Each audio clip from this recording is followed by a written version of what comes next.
We're going to call this good.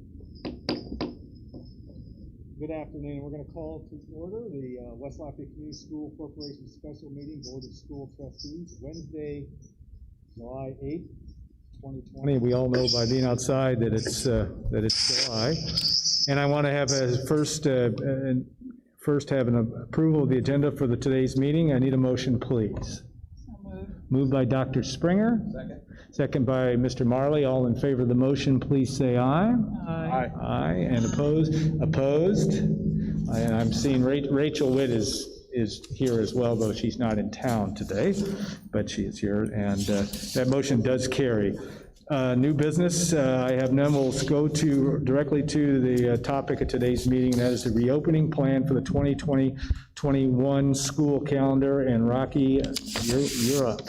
Thank you, Mr. Carpick. Thank you all for attending, and I do appreciate all the comments that we have received yesterday and today. And we don't take those comments lightly. Believe me, this has been a work in progress and will continue to be a work in progress. What you're going to hear today is this is the first step of reopening. June 5th, the governor indicated that schools should open. There is a little bit of a debate whether he mandated on-site instruction or e-learning. If there are people that are signed up for on-site instruction, we are required then to have on-site instruction. And I can tell you there's lots of people that are interested in on-site instruction because I've heard from them in talking with administrators, teachers, parents, community members. People are anxious to try to somehow have school this fall. So that's what we're focusing on as we get started. Before I get into the topics to cover with regards to the reopening plan, there are a lot of people I want to thank because this was done in this was done with a lot of input from various groups and individuals. I want to thank Dr. Adler and Mr. Houston from the Tippecanoe County Health Department for assisting us. I want to thank the West Lafayette Education Association leadership, teachers, staff. I want to thank our school building teachers, staff committees. I want to thank our selected parents, our administration, our legal counsel. I want to thank the guidance received from the Indiana Department of Education, also central office, and parents and community members who have reached out. Thank you all. That's why we have community built into the name of our school, West Lafayette Community. And we are trying to do the best job possible under a very difficult circumstance to reopen school as we've been directed to do. One of the issues I want to hit upon is the issue of governance. And a lot of people don't quite understand the issue of governance with regards to the public schools. And so I brought my handy dandy Indiana code that are the requirements for Indiana public schools.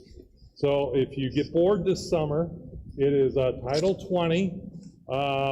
There are approximately 2,000 pages for reading with regards to governance requirements, what we have to follow, and this is basically the manual that we have to follow with regards to Indiana code requirements of public schools.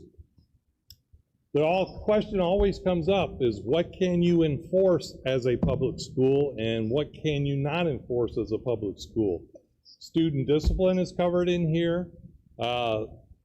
Teacher due process is covered in here. Teacher contract and administration contract cancellations are covered in here. When can you keep a child out of school, etc. So we have to follow the mandates given to us or any type of an executive order that we might receive from the state that would waive a requirement of this book. So please keep that in mind as we're talking about this reopening plan. Let me give you just a quick example. You all might remember at the end of February, 1st of March, we were all getting bombarded, specifically my office, about closing school. Remember what was happening in the end of February and 1st of March, and the pandemic started to creep up.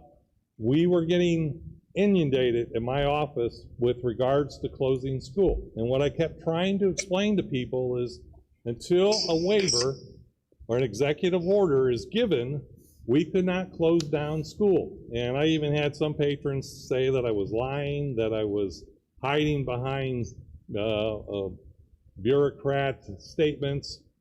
There's a 180-day requirement. There are 5 hours in the elementary school day. There are 6 hours in the secondary day that we had to follow until we got an executive order or a waiver. We could not deviate from that. And so I could not automatically close school down. Now, a health department could, the state of Indiana could, but we could not. So please keep that in mind as we go forward, that there are some things that we can do and there are some things that we can't do, and we have to have certain supports, executive orders and mandates in order to get that accomplished. So current requirements as they stand right now is we're required to open school in the fall of 2021 school year. We need to have on-site instruction for students and parents who select that, no choice. Right now, the requirement is 180 days, 5 hours elementary, 6 hours secondary, no waiver, no choice at this point. And we are waiting for possibility of waivers. There might be other mandates, so please understand that this plan that we're presenting is a first step. We have to start planning now in order to plan for the reopening of school. I guarantee to you where we are right now probably will look much different 3 or 4 weeks from now. So we may get additional mandates, we may get additional requirements that will cause this plan to evolve. So please keep that in mind. I know everybody wants answers today. I don't have all the answers. Our school district doesn't have all the answers. Our state does not have all the answers. All I know is what I know right now, and we're required to reopen. We're required to have on-site instruction. We're required to have 180 days. We're required to have 5 hours at least at elementary and 6 hours at the secondary. So let me give you a quick overview of the current plan and some of the components. There is a little flexibility with the plan in regards to trying to help people get started back into school, our students and our staff. So you'll see the calendar has some staggered starts with scarlet and gray groups. We will identify the scarlet and gray groups during registration. So scarlet group will start on August 13th, and then the gray group will start on August 14th. There's a weekend, and then on August 17th, the scarlet group, August 18th, the gray group, and then we will start bringing everybody back together, and that gives us 4 good days with fewer people, fewer students in the schools to help us teach them the protocols that we're going to have within our schools based upon this plan.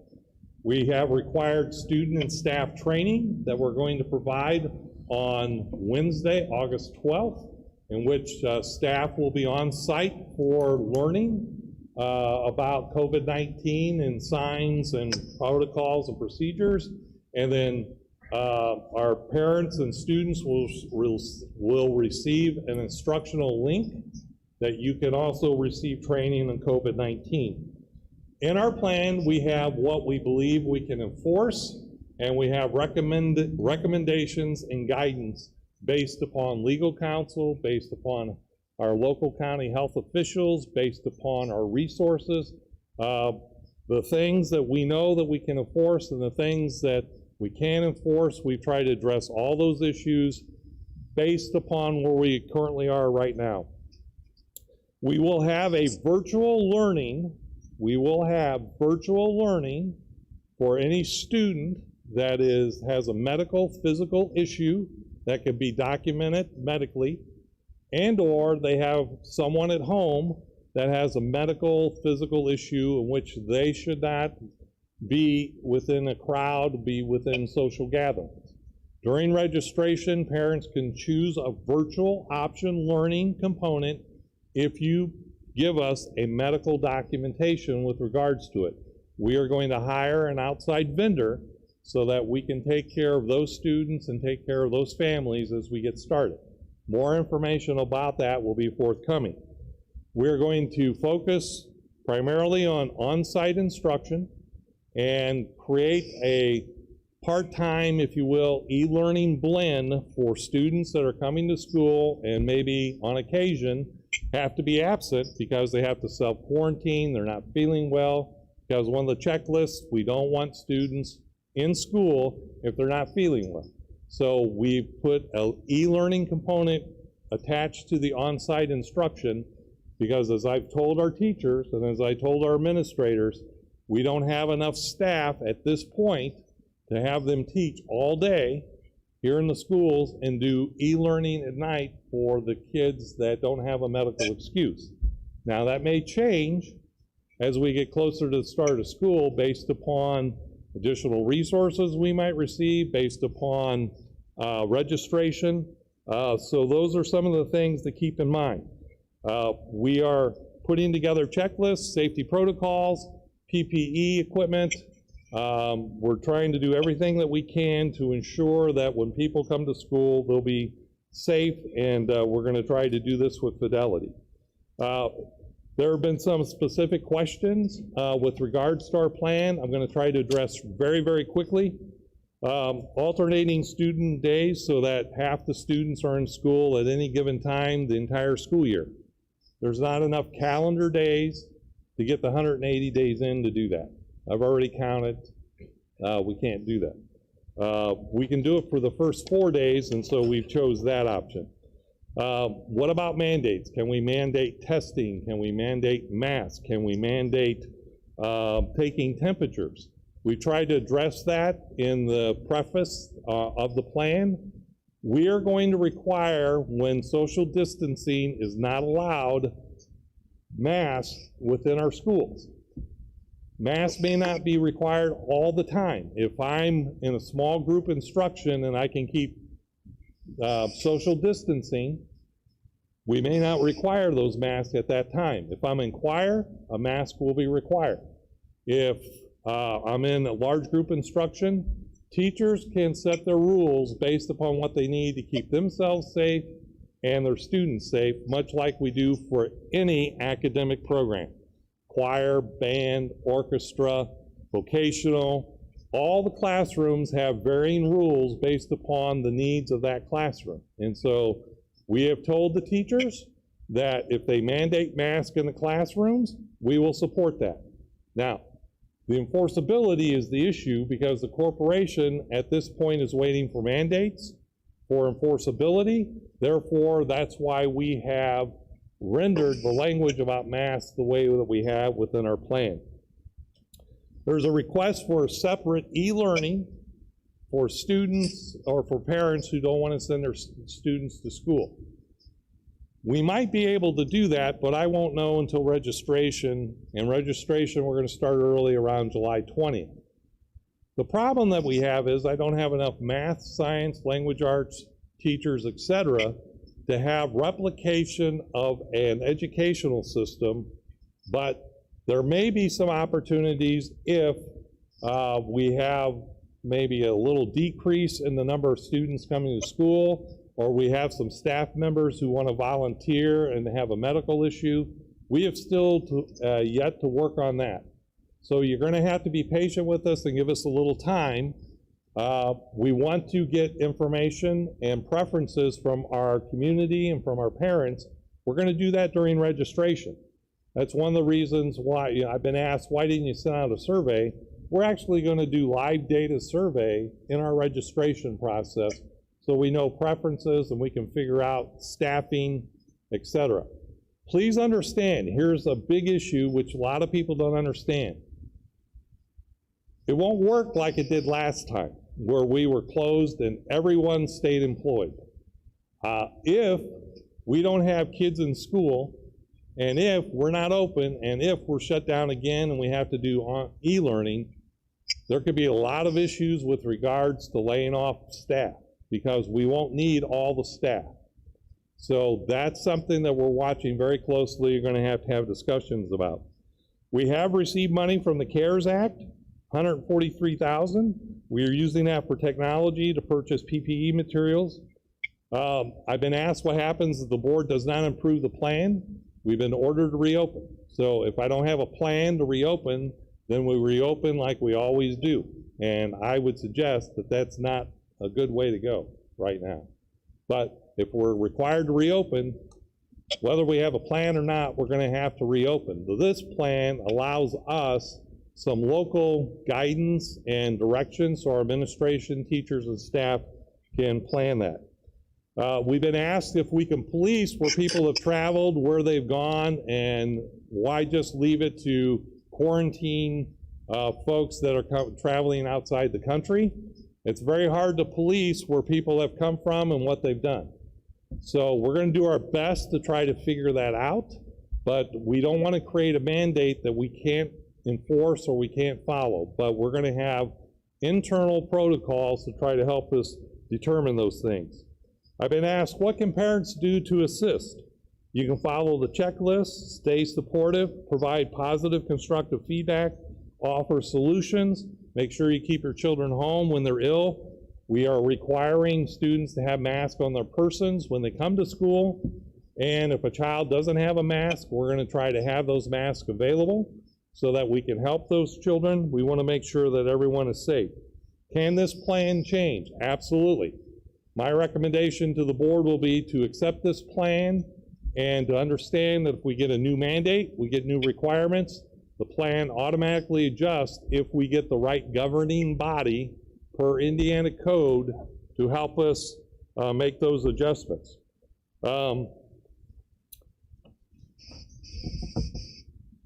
Lastly, what's next in this process? We need to start somewhere, and that's why we're all gathered here today. We've been working on this for 3 to 4 weeks. A lot of people have been involved with this. It's not a perfect plan. It doesn't cover everything everyone wants. I guarantee to you that if you want something, I can find someone who wants the exact opposite. Been there, done that, still doing it. So understand that we don't have everything that I think everyone wants, but it's a start so we can start planning to reopen our schools. And then if we get a mandate, then we'll adjust that. So in closing, schools can't do it alone. We're going to need everyone working together. I like this book, if you get a chance, Schools Cannot Do It Alone by Jamie Vollmer. Just as some people believe schools should be open, there are people who believe schools should close. We have covered just about every topic that you can think of in this reopening plan. When you come up and ask questions or give comments, what we're going to do is capture that information, because in the future we might have some better answers for you as things adjust and develop. So what I'd like to do is to make a motion to the school board to, as a starting point, to accept this plan to get us started so that the administration and staff, teachers can start planning for the reopening, with the understanding and with support of legal counsel that if we get a mandate that is supported by Indiana Code and a governing body supported by Indiana Code, that mandate would automatically be implemented within the plan. We need to make adjustments that aren't mandates, then we would look at our next meeting, or maybe even sooner if we need to, with regards to making any adjustments. So that's my recommendation to the board, and I'll turn it over to Mr. Carpet.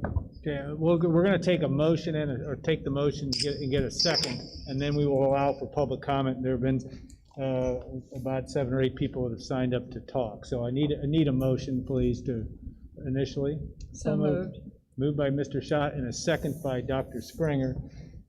With respect to the communication from the audience, just a couple of quick notes. First of all, thank you all for taking the time to come tonight or this afternoon. It is the public comment section, and we ask you to do just 2 simple things. Keep all your comments as brief as possible in under 3 minutes. And secondly, also please avoid repeating other messages made by other patrons. We don't have that many people signed up to speak, but keep cognizant of that. But to be clear, we as Rocky has talked about, and as a board, we have certainly talked about this. We may make modifications to the plan as a result of public comments, like you're making today, and further input from regulatory agencies as consideration for adoption. The fact of the matter is we're here to listen. None of us have the answers to what's going on, every answer to what's going on with this pandemic, and it's caused a difficulty for everyone. But we are here to take extensive notes and move forward during this challenging time. And we also know that tonight's discussion and adoption of the plan is a starting point. You've heard that about 7 times already, but that's the reality. And we give that, as we give the formal authority to do something that the administrators and staff have been doing really since March. I mean, we've been having the discussion since the 5th of June, but we've all looked forward since whatever day that we closed school before spring break, and the day that we were able to reopen it, and our plan and desire to open it as safely as possible. So I'll start because you're at the top of the list. Amy Austin, Mrs. Austin, would you like to, and if you would come and state your name and approach the mic, the floor is yours. And you can take your mask, certainly. Oh, sure. Thanks. Go ahead, I'm sorry, what's that? Attorney and a board member. Okay, that's just Rachel moving Hi, on. Rachel. I'm Amy Austin, Newsletter Amy, and I came to acknowledge the hard work that has gone into this plan. I cannot imagine the responsibility that all of the administration, all of the officials who have helped and worked countless hours to come up with this, and I'm sure there have been many sleepless nights, and I think it's important to begin by thanking everyone.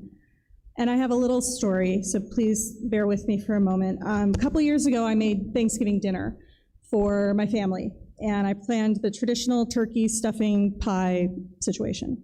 And I got a call from a friend who was coming, and she said, "Don't forget I'm a vegetarian." Okay.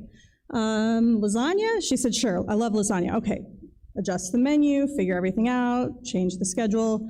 Got another call. "Oh, I'm gluten intolerant." "Me too." "Well, crap. Now I have to have 2 different kinds of stuffing, 2 different kinds of pies." Then another friend calls. "They're lactose intolerant. There is a lot of milk in pumpkin pie." So here we go again with adjusting everything.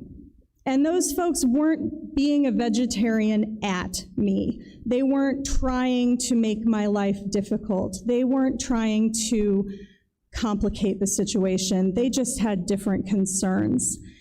And we're in a very similar situation right now. I have a friend whose child is deaf, and they're concerned that their child will be isolated when they can't see people's faces to communicate. I have a friend whose parents watch their children, and they're very concerned that those children are going to bring home a virus to those grandparents, but they have no other choice in childcare. I have a friend who has no grandparents, and so they have to have the childcare that school provides because they don't have another choice. And they're not doing that at any of us. They're not trying to endanger any children. Nobody in this town is trying to endanger anybody. I can say with 100% certainty, having participated in the parent meeting, that every for instance I came up with had been thought of more deeply than I had by the time we got to that meeting. And so on that Thanksgiving, our goal was to be able to celebrate together, and we all had the same goal. And in this, our goal is to have safe children, safe teachers, and a safe community. And if we all work together, and we're all kind, and we're all understanding of our different concerns, I fully believe that West Lafayette is well-positioned as a community to be able to do that. So I will sit down when I'm sorry. I know that our goal is just for everybody to be able to celebrate together again in this instance too. So thank you. Randy Stute, you are next.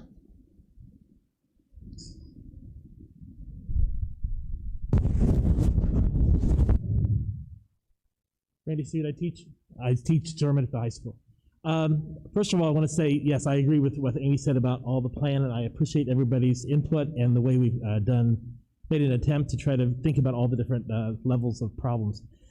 And I also have to say to our parents, and I think that our students certainly would agree, that we don't ever want to have to experience March and April and May again. That was not learning. That was attempting to hold on by your fingertips, not knowing what was going to happen tomorrow. So I don't think that anybody gets that. And every time I hear someone say, "Oh yeah, I homeschooled my kids back in April," I'm like, No, you did e-learning, which was tough. When your kids showed up, if they did, sometimes it was very good, sometimes not. And it was tough because there's a lot of emotional needs, a lot of social needs that were not being met when you're at home. So the desire to be in the classroom, at least from this teacher, is overwhelming. Up until your discussion just a moment ago, I was also worried about the masking. I'm a little less worried. I'm also a little less worried because I have a feeling we're going to hear some other things from, as you said, people that are already in the code that would require us to do X, Y, and Z. But I will tell the board, you're certainly welcome to visit my classroom at any point, but there will probably be certain periods, no room for us to social distance, because my room will have 30 to 32 kids in it. If you've been in my classroom, it's a pretty normal room. 30 to 32 kids, depending on whether we change what we do internally a little bit. And we'll be lucky to be able to put that many desk bodies and backpacks apart from each other. Normally I have them clustered.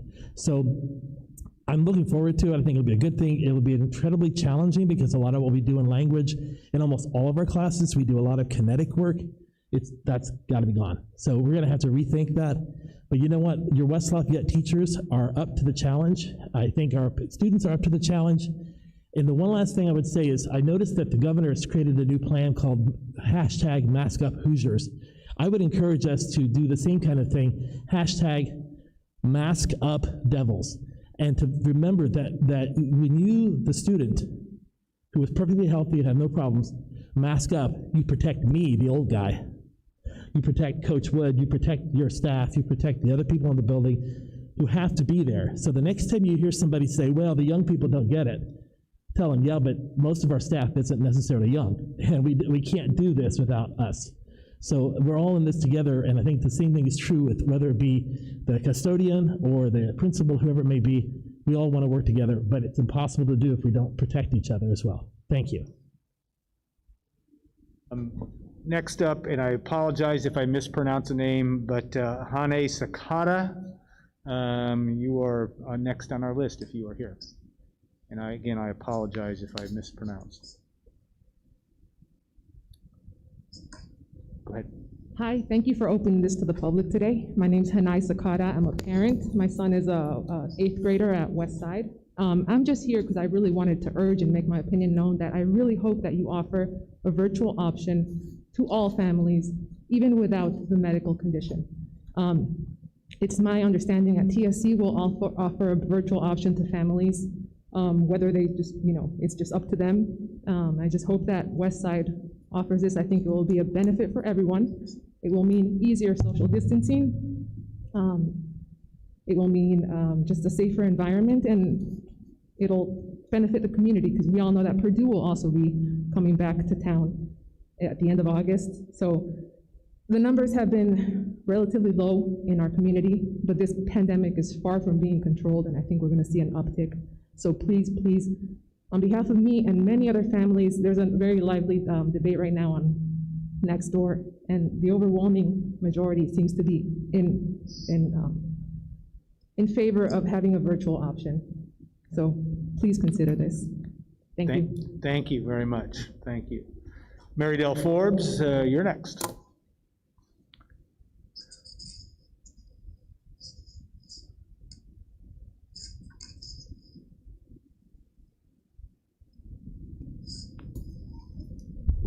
Hello, I'm Mary Dell Forbes, co-president of WLEA with Andy Hipsher, who is behind me. I wanted to thank Rocky and Alan and the school board for gathering our input and welcoming us today. I know you've put a lot of work into this plan. At the end of the day, I concur with the former speakers that we all want the same thing. We want to provide the best instruction possible as safely as possible. The American Academy of Pediatrics came out and said that for children's social, psychological, and cognitive well-being, they advocate that we do reopen schools. Yet the debate we are having is over the means. I'm here to advocate for the most vulnerable in our population, and that would be your educators and your staff. We did a little survey of our members, wanted to let you know that more than 50% of your educators are themselves immunocompromised, or they're living with someone who's immunocompromised. We've also measured social distancing is impossible in our classrooms. One at-risk colleague has 3 students who are attending school and a very immunocompromised toddler. Together, she calculated that every day they interact with 955 other people. So, what can you do for us? Well, if you are purchasing PPE, please consider N95 masks for at-risk staff who request it. Consider plexiglass shields for at-risk staff who request it.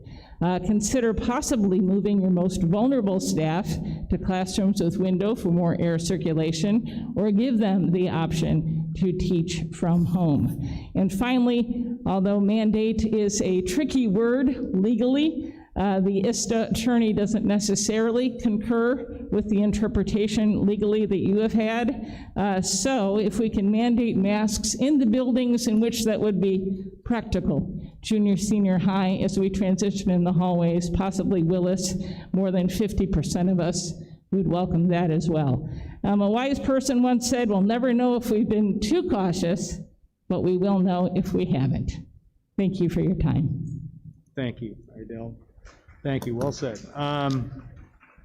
Next up, and I'm gonna spell this because my pronunciation's gonna be poor, Xiaonyin, and it's Quin. I'm sorry, and please approach.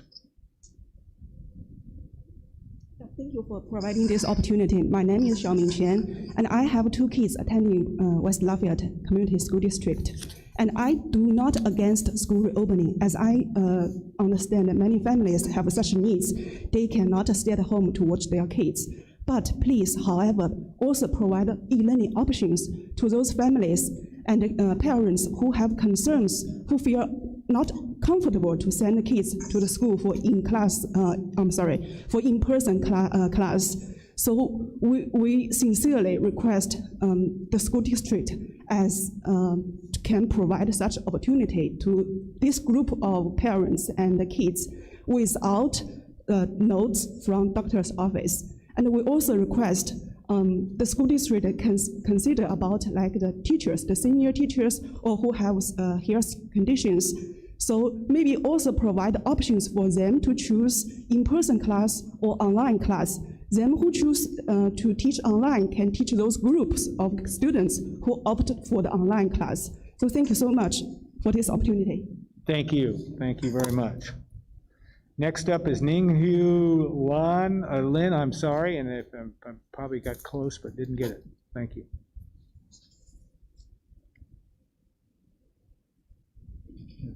Thank you for the opportunity. So my name is Ninghui Li. I have 2 kids going to 10th grade and 3rd grade. So I want to echo the opinion that should offer an option for virtual studying. So basically let each family choose how to best do it. So I want to point out that today we are having meeting in this setting, sitting in this distance. If this is needed, we can't have this in school if all the students go to school. And also, there are so many discussions about the mask. I want to point out, I think the most dangerous part of the transmission might occur is actually in eating, cafeteria. So you can't eat with your mask on. And that's when even you mandate masks need to come up, and then people's mouths will be open. So that's where transmission is going to occur. So if my son have to go to school, that's the part that I'm most concerned, is how eating happens. And that, while there's a lot of planning about separating the people serving food and the student, but how to separate the student from each other. And also, if in the end the online option cannot be offered, I really want to, so I'm likely to withdraw my kid to do homeschooling, but then they will be taking classes maybe in other online high schools. I wonder, at least it should be within the school's authority to make transferring credit, all of those a little bit easier. I think right now there's a lot of restriction. I hope we are not going to that point, but that's the option that personally I will explore if it goes to that. Okay, thank you. Thank you very much, thank you. Last is Lamin Zhang.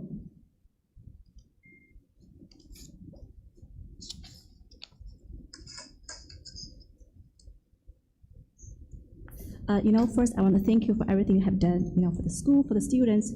And I'm probably repeating the same thing you have heard from, all the parents. I have a son goes to high school, I have a daughter goes to, here, Willis. And I want to say some parents are probably like me, are essential workers. We have to go to the work, and most of my patients are at high risk. They're in their 70s, 80s. So when I heard the plan, first thing I thought, how do I protect my family and my patients and my colleagues? So I'm hoping virtual learning can be an option. So like people like me, when I go to work, I can say like, I'm responsible for my patients. I'm responsible for my colleagues.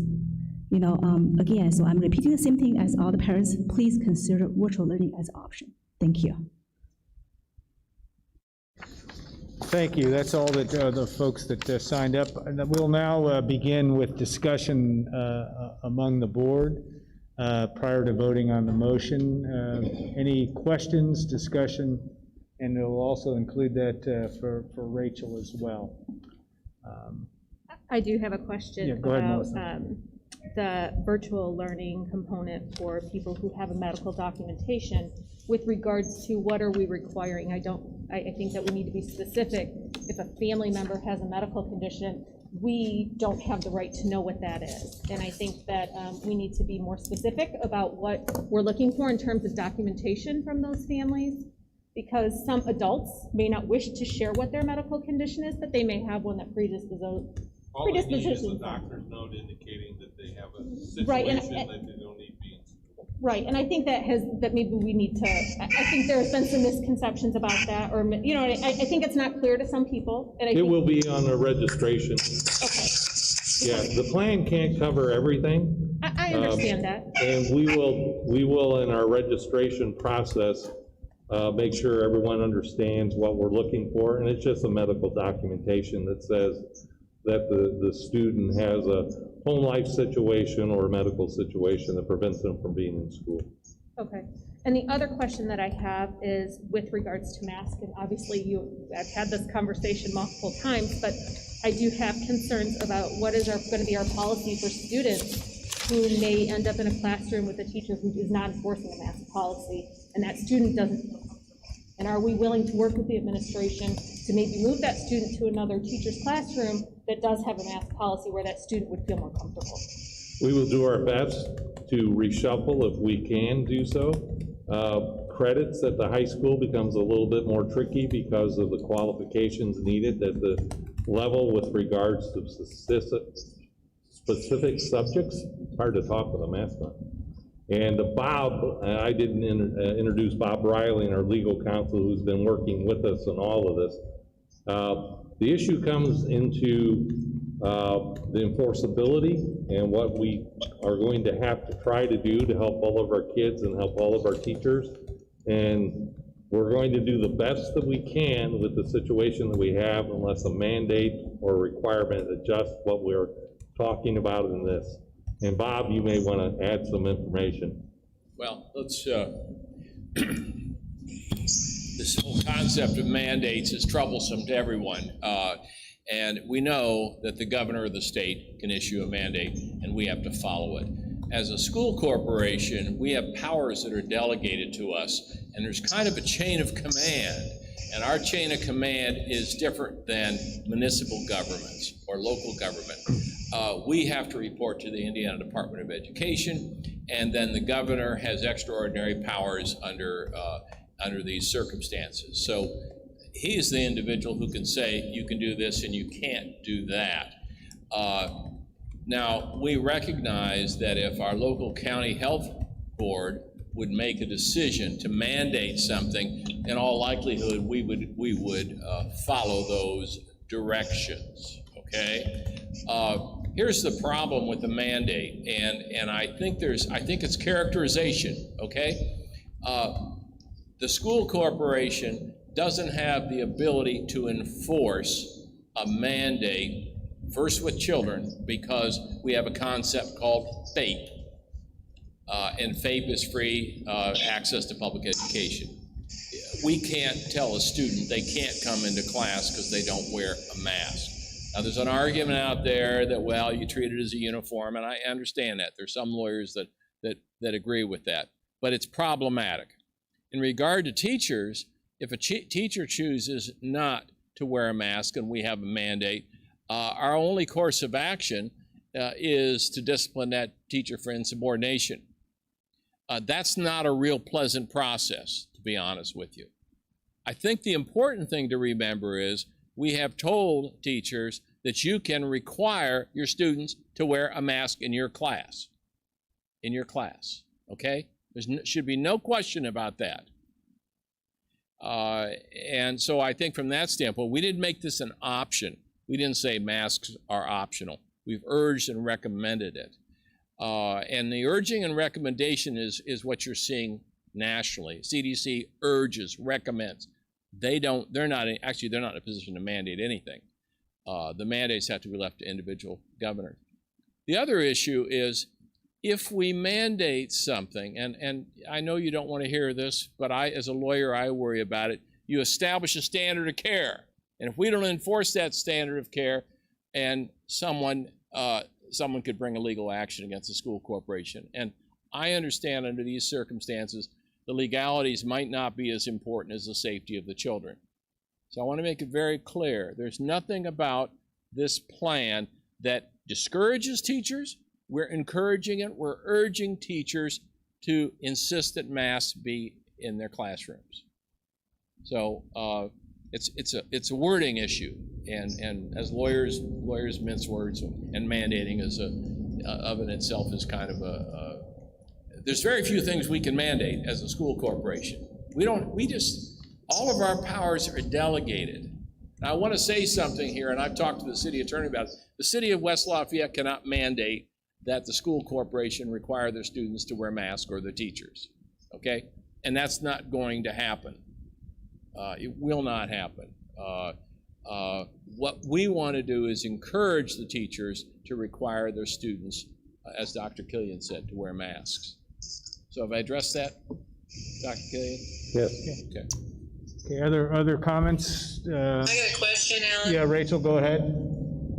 My question is about communication. I feel like there's a lot, and I heard you, Rocky, say you're going to move registration up a little bit early and try and work some room in there, because I know all of us on the board have seen a lot of communications coming in from parents. Can you help walk through what you think the timing might look like? So registration, and then you'll know what you have, and then when might people expect to see some more information from us? So the current thought process is that we will start registration, online registration, July 20th. And in that registration process will be communications about preferences with regards to medical documentation, virtual learning, as we've already explained, the online option, and I've asked Brandon to also put an indication that is there what preference, online versus an e-learning separate option, just so that we have an idea of preference. The reason that I want to know that is if, as Mary Dell said, there are some teachers that may have a medical issue that they can't come to school, we might be able to employ some of them to provide some online learning possibilities, if that's possible.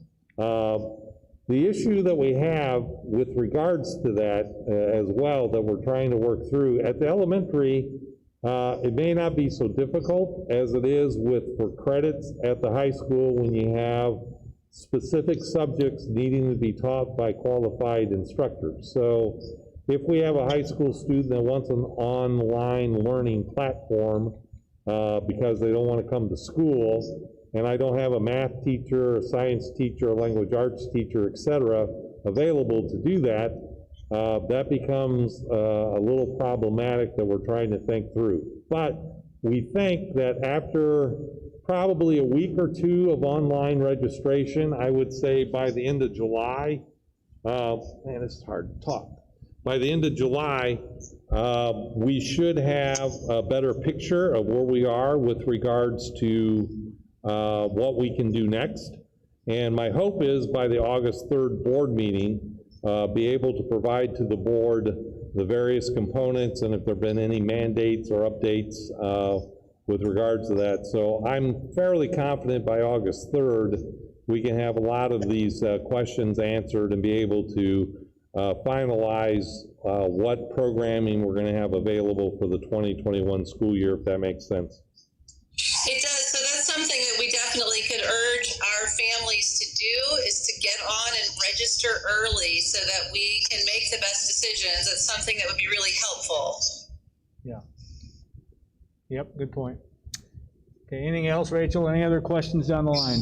No, thank you. Go ahead. Just talk about the collaboration with TSC and LSC and Dr. Adler and things you learned. And sure, I'll do my best and try to keep it low key. When we were expecting an announcement about reopening schools from the governor July 4th or after, and if you go to my superintendent's message, that's still the message and the timeline.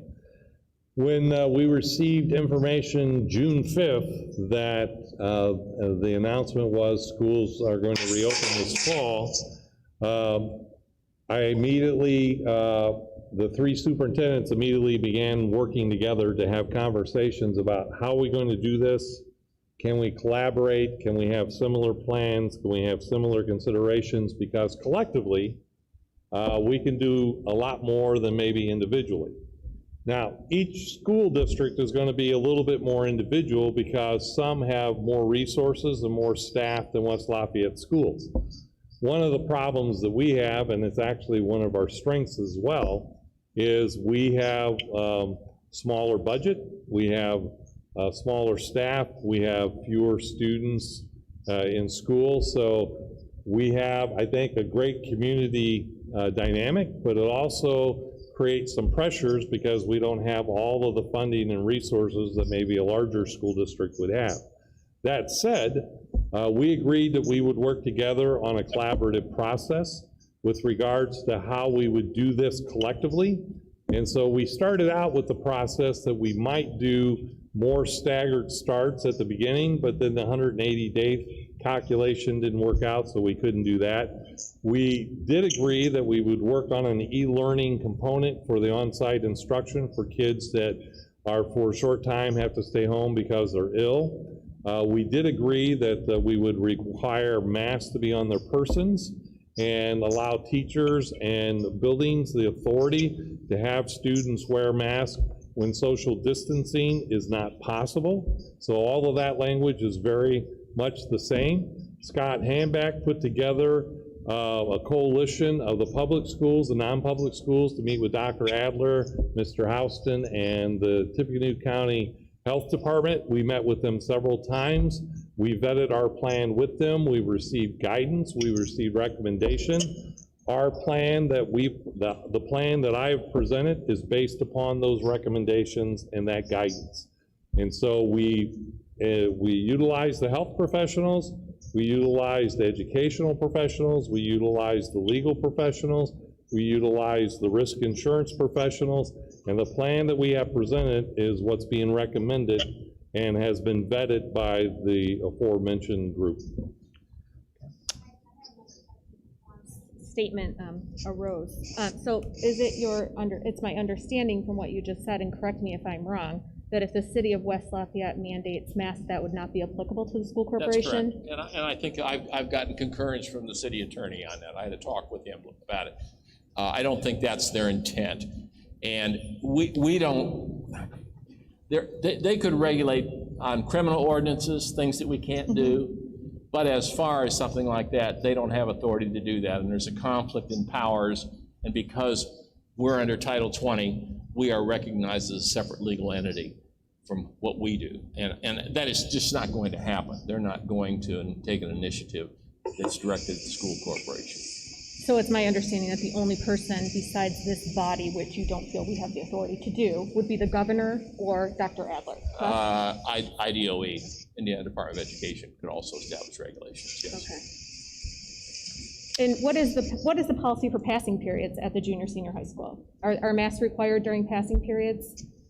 I would assume that we cannot achieve social distance. The staggered release time and how many students are in the hallway. So if you, in the plan, we have made it very specific that we are going to stagger starts and stop times.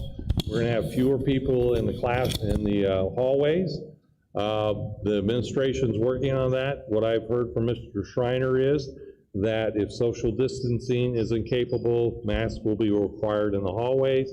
Social distancing is impossible in any parts of any of our schools, masks will be required for people to wear. Okay, other questions or comments?